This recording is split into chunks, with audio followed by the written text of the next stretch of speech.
Hey everyone, today I'm going to show you how to set your OBS preview window to full screen. This is a super useful feature when you want to view your source on a larger display or monitor it on a second screen while you're streaming or recording. Without any further ado, let's get started. First, open your OBS application on your computer. Once OBS is running and you can see your main interface, direct your attention to the bottom left corner of the screen.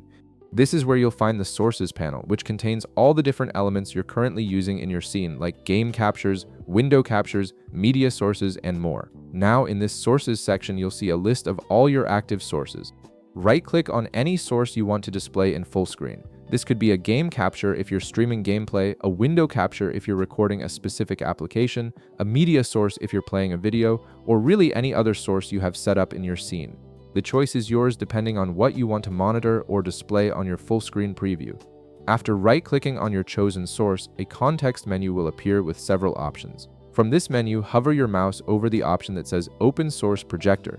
When you hover over this option, a submenu will appear showing you a list of all available monitors connected to your computer. This submenu displays each of your screens, making it easy to choose exactly where you want your full screen preview to appear. Go ahead and select your preferred monitor from this list by clicking on it.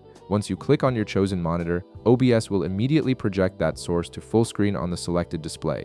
This means the source you selected will now fill the entire screen of that monitor, giving you a clear, unobstructed view of exactly what's being captured. This is incredibly helpful when you're streaming or recording and want to monitor your gameplay, presentation, or any other content on a dedicated screen without the clutter of the OBS interface. When you're finished viewing your source in full screen and want to return to your normal setup, simply press the ESC key on your keyboard. This will exit the full screen mode and bring you back to your regular OBS interface, where you can continue editing your scenes and sources as needed. And that's all there is to it. You've now set up a full screen preview window in OBS, giving you a better way to monitor your content across multiple displays. If this video helped you out, be sure to leave a like, subscribe, and I'll see you in the next one.